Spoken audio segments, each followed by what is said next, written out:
오늘은 성령 강림절입니다. 오늘 우리는 이 성령 강림절에 주의 영으로 인침받은 교회와 성도가 되기를 기도드려야 되겠습니다. 오늘날 현대 교회의 문제는 돈이 없고 조직이 없고 또 프로그램이 없고 일할 사람이 없어서 문제가 아니라 본질적으로는 주의 성령이 역사하지 않는다는 것이 문제입니다. 오늘날 우리는 성령 임재가 없어도 자기 만족을 위해 얼마든지 예배할 수 있어요. 성령 임재가 없어도 우리는 자기 평안을 위해 얼마든지 기도할 수 있습니다. 성령 임재가 없어도 우리는 자기 이름을 나타내기 위해서 얼마든지 봉사하고 헌금할 수 있어요. 그러나 우리 안에 성령이 역사를 하지 않으시면 인생들을 변화시키는 그 능력이 나타나지 않는 거죠. 교회의 묵은 체질을 변화시키는 성령의 역사하심이 일어나지 않게 되는 것입니다. 오늘 본문에 보면 하나님이 예루살렘을 심판하시기 전에 먼저 이마에 인을 치는 사건이 나오는데 오늘 본문은 하나님이 심판하시는 그 원리를 담고 있습니다. 먼저 첫 번째로 하나님의 심판이 예루살렘 성소에서부터 시작을 했어요. 하나님이 예루살렘을 심판하실 때 2절에 보면 6명의 심판의 사자들이 놋제단 곁에 서 있었는데 그때 하나님의 영광이 성전 문지방에 임했습니다. 그리고 하나님께서는 그 6명의 사자들을 부르시면서 그들에게 명령을 하셨어요. 4절을 보겠습니다. 여호와께서 이르시되 너는 예루살렘 성읍 중에 순행하여 그 가운데서 행하는 모든 가증한 일로 말미암아 탄식하며 오는 자의 이마에 표를 그리라 말씀하셨습니다. 여기서 하나님은 누구 이마에 인을 치라고 하셨습니까? 예루살렘에서 벌어지는 죄악의 현실을 가슴 아파하며 눈물로 우는 사람에게 표를 치라고 말씀하셨어요.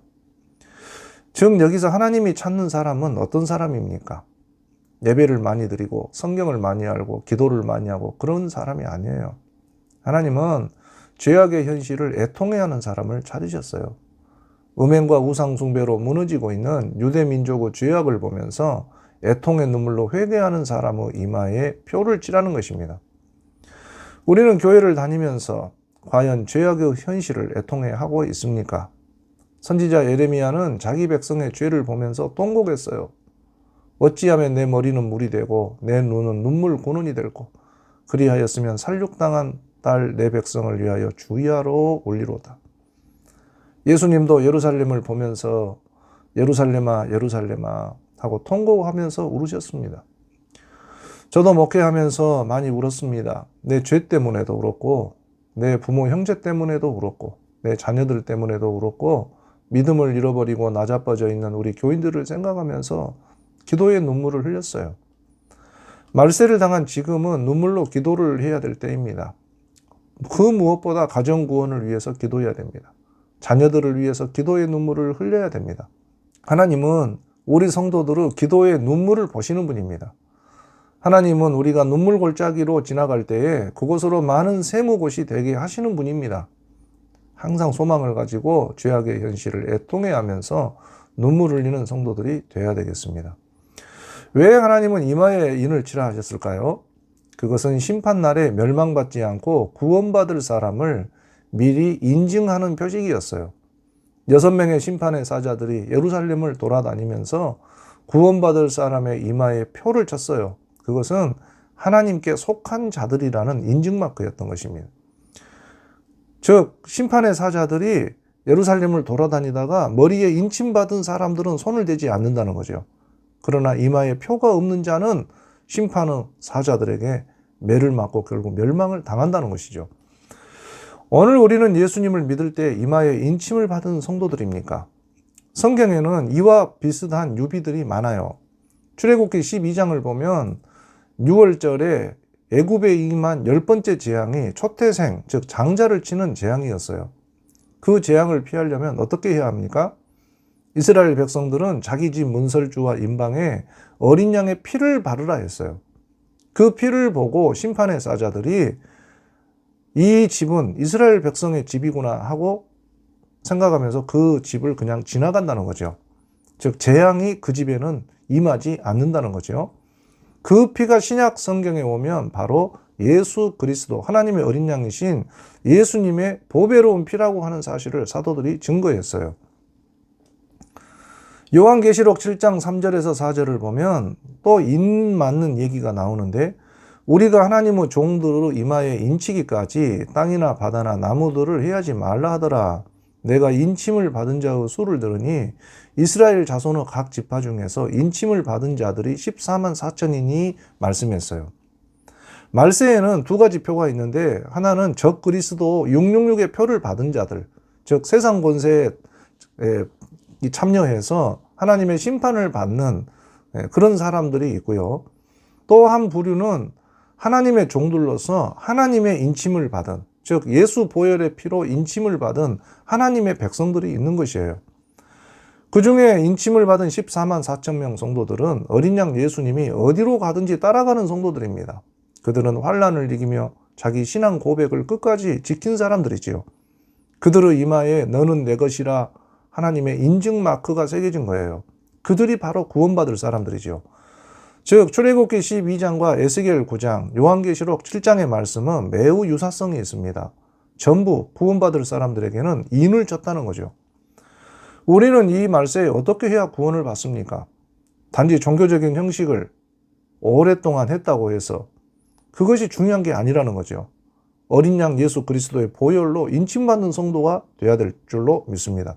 성령의 인침받은 성도가 돼야 된다는 거죠. 두 번째 심판의 원리는, 하나님께서는 성소에 있는 어른들부터 심판을 하셨어요. 6절을 보면 그들이 성전 앞에 있는 늙은 자들로부터 시작하더라. 하나님의 심판의 천사들은 백성의 지도자들, 장로들로부터 심판을 했어요. 옛날 구약시대에 성소를 멸시하고 예배를 타락시키며 하나님 말씀에 불순종하는 사람들이 누구였습니까? 전부 왕, 제사장, 선지자, 귀족들이었어요. 그들은 입술로는 하나님을 경외하나 마음으로는 하나님을 경외하지 않았어요. 오늘 읽은 본문 그 앞장인 8장에 보면 그 죄악상이 그대로 드러납니다. 이스라엘의 70명의 장로들이 각종 짐승 우상을 숭배하는 가증한 일을 벌이죠. 그리고 12절에 보면 여호와께서 우리를 보지 아니하시며 여호와께서 이 땅을 버리셨도다라고 부정한 말을 해요. 인간이 범하는 모든 죄는 다 입술로 범하는 죄입니다.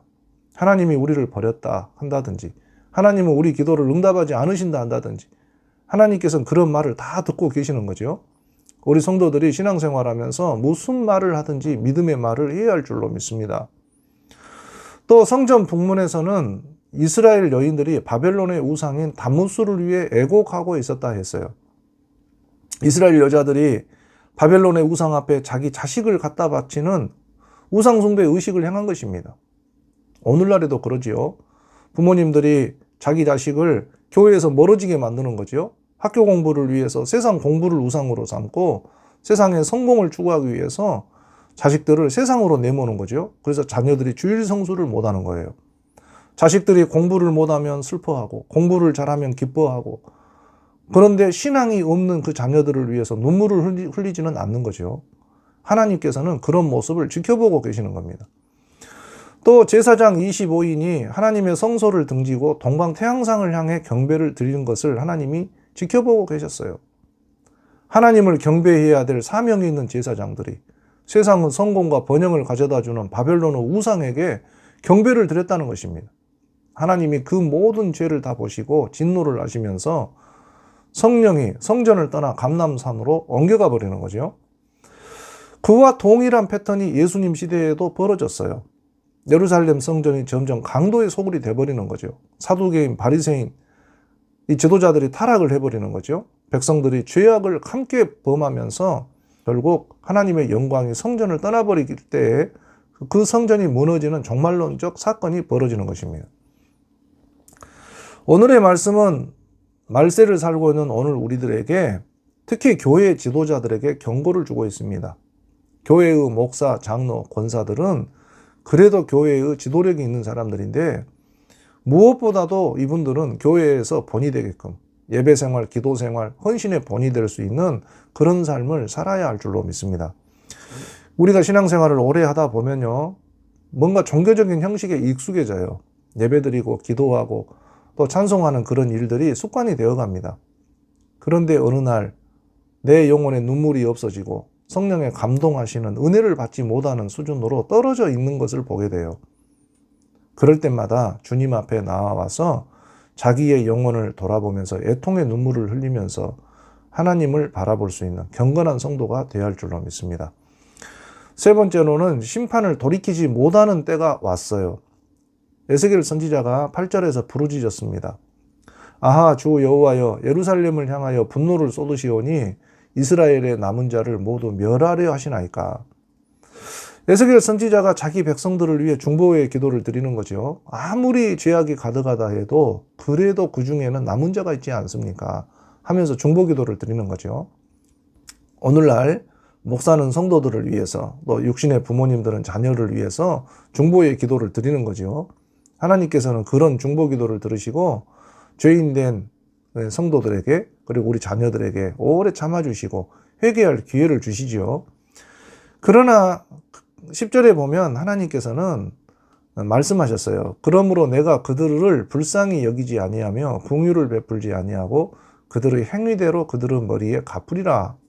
이미 때가 늦었다는 거예요. 하나님이 참고 용서할 만한 그 임계점을 넘어섰다는 거예요.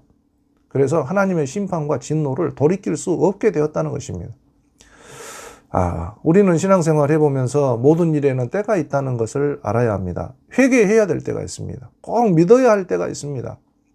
우리 앞에 항상 구원의 문이 열려 있는 것이 아니에요. 혼인집 문이 닫힐 날이 와요. 내가 항상 설교를 듣고 예배 드릴 수 있는 것이 아니에요. 교회가 지척에 있으니까 아무 때나 교회에 올 수 있는 것이 아니에요. 내 발로 교회에 오고 싶어도 교회를 못 오는 상황이 벌어져요. 지금은 인류 종말의 때를 향하여 가고 있는 절박한 순간입니다. 항상 깨어 있어서 자신이 받아야 될 그 은혜의 때를 놓치지 않는 성도가 되시기를 바랍니다. 오늘 에스겔서 이 9장의 말씀을 읽어보면 말세를 살아가는 오늘 우리에게 주신 교훈이 있어요. 먼저 제일 첫 번째로는 성령의 인침받은 우리 성도들은 깨어 있어야 한다는 사실입니다. 말세는 죄악이 관영합니다. 믿음이 하향 평준화됩니다. 모두가 다 타락을 합니다. 이런 때에도 죄를 인하여 애통하며 탄식하는 성도가 되어야 되겠습니다. 우리는 주님보다 더 사랑하던 우상들을 버리고 주님을 향한 첫사랑을 회복해야 돼요. 우리는 명목상 신자로 끝나지 말고 성령의 인침받은 성도가 되어야 될 줄로 믿습니다. 무엇보다 허튼 말을 조심해야 되겠습니다. 부정한 말을 하지 않기를 바랍니다. 하나님이 이 땅을 버리셨다 한다든지 여호와께서 우리를 돌아보지 않으신다는 그런 말들은 전부 하나님 일을 회방하는 그런 말들이에요. 하나님이 우리를 버린 적은 없어요. 우리가 하나님을 버린 적은 많아도 항상 하나님은 이 세상 끝날까지 우리와 함께 하시는 하나님이신 줄로 믿습니다. 그래서 항상 믿음의 말을 하는 성도가 되시기를 바랍니다. 두 번째로는 성령으로 인침받은 우리 성도는 예수님의 피로 구원받은 신앙 고백을 분명하게 해야 돼요. 오늘 우리의 구원은 사두개인들의 형식적인 예배를 통해 구원받는 것이 아니에요. 멋진 예배당 건물이 우리를 구원하는 것 아닙니다. 바리새인들의 율법주의가 우리를 구원하는 것이 아니에요. 열심당의 과격주의가 세상을 구원하는 것이 아니에요. 신앙생활 오래 했다고 구원받는 것도 아닙니다. 목사, 장로, 권사, 직분을 받았다고 구원받는 것이 아닙니다. 특정 교파에 소속이 되고 특정한 종교 시스템 안에서 교육을 받았다고 해서 구원받는 것이 아니에요. 우리를 구원하는 표식은 오직 예수님입니다. 오직 예수님의 십자가 보혈이 우리를 죄에서 구원하신다는 사실을 믿고 분명한 신앙 고백을 확립하는 성도가 되시기를 바랍니다. 세 번째로 성령으로 인침받은 성도는 성령의 열매를 맺어야 돼요. 성령 받은 사람은 모든 육체의 자랑은 사라지고 오직 주님만 자랑해요. 예수님은 십자가의 은총을 감사해요. 성령 받은 사람은 교회를 유익하게 합니다. 성령 받은 사람은 말씀을 듣고 은혜를 받아요. 그런 사람들이 모이면 교회가 화평하고 온유해지고 겸손하고 평화롭지요. 교회가 잠잠한 것 같지만 평안하여 든든하게 세워져 가는 거죠. 그러나 성령이 떠나버린 성도는 진액이 말라버린 나무와 같아요. 말라 죽어 있는 거예요. 그래서 10년이 가고 20년이 가고 30년이 가도 열매가 없어요. 아무리 소리치고 말씀을 증거를 해도 아무런 변화가 되지 않는 거죠. 성령이 역사하지 않는 교회는 영적인 분위기가 메마르고 황폐합니다. 기쁨도 없고 감사도 없고 사랑도 없지요. 성령의 임재가 없으니 교회 안에는 시기, 다툼, 미움만 가득하지요. 성령이 역사하지는 않기 때문에 인간의 열심으로 뭔가를 부지런히 프로그램을 돌려보고 교회에서 어떤 사업도 해보지만 하면 할수록 시험 드는 일만 생기는 거죠. 얼마 전 부처님 오신 날에 법당 앞에서 어떤 기독교인들이 찬송을 부르고 예수를 믿으라고 전도하는 사람들이 있었어요. 그런 사람들은 마귀가 이용하기 좋은 사람들이죠. 그런 것은 인간적인 열심이죠. 예수님을 기쁘시게 하지 못합니다. 오히려 남을 배려하지 않는 그 무례한 기독교라고 세상의 비난을 자초하는 그런 일이 될 뿐이죠. 우리는 과격하고 무식하고 무례한 그런 일을 믿음이라고 생각하면 안 됩니다. 성령은 지혜와 지식의 영입니다. 성령님은 온유하고 겸손합니다. 성령 받은 신자는 품위가 있고 지혜롭고 거룩합니다. 우리는 언제 어디서나 성령의 열매를 맺는 성도가 되어야 할 줄로 믿습니다. 네 번째로 성령으로 인침받은 성도는 모든 불화살의 공격을 극복해요. 오늘날 교회를 향한 세상의 비난이 엄청납니다. 교회가 믿음이 없고 일꾼이 없고 사랑이 없고 기도가 없고 교회를 향한 불화살의 공격이 장난이 아니죠. 마귀가 끊임없이 참소를 합니다. 그런 비난에 신경 쓰고 살면 우리 영혼이 건강할 수가 없어요. 우리가 신앙생활을 할 때 적당히 믿어도 성령의 인침을 받고 구원받을 수 있다면 얼마나 좋겠습니까? 그러나 적당히 믿어서는 세상을 이길 수 없습니다. 우리는 하나님의 전신갑주를 입고 단단히 무장을 해서 어둠의 권세를 이겨내야 할 줄로 믿습니다. 누가 나를 비난을 해도 꿋꿋하게 주님만 바라보고 믿음의 길을 갈 수 있는 그런 마음을 가지는 우리 성도들이 다 되시기를 바랍니다. 결론을 짓습니다. 하나님이 누구를 찾으셨습니까? 하나님은 예루살렘에서 일어난 가증한 일을 인하여 탄식하여 우는 자를 찾으셨어요. 하나님은 간절히 하나님을 찾는 자의 이마에 인을 치셨어요. 지금 온 세상이 다 썩고 교회가 틀린 것 같아도 하나님께서는 그 속에서 성령의 기름 부음을 받은 믿음의 사람들을 골라내시는 줄로 믿습니다. 죄악의 밤이 깊어가고 있습니까? 오히려 믿음의 별은 더 밝게 빛나게 될 줄로 믿습니다. 오늘도 주 안에서 성령 충만한 성도, 성령 충만한 교회가 다 되기를 주 예수의 이름으로 축원합니다. 기도하겠습니다.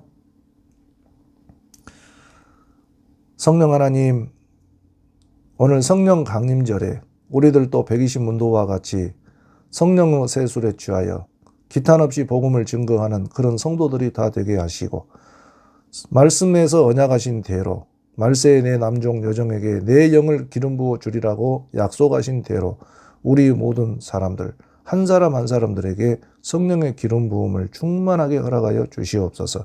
그리하여 14만 4천의 성도들과 같이 어린 양 예수님과 함께 어디로 가든지 순종하여 따라가며 말씀의 언약을 성취하는 주의 백성들이 되게 하여 주시옵소서. 예수님의 거룩하신 이름으로 기도드립니다. 아멘.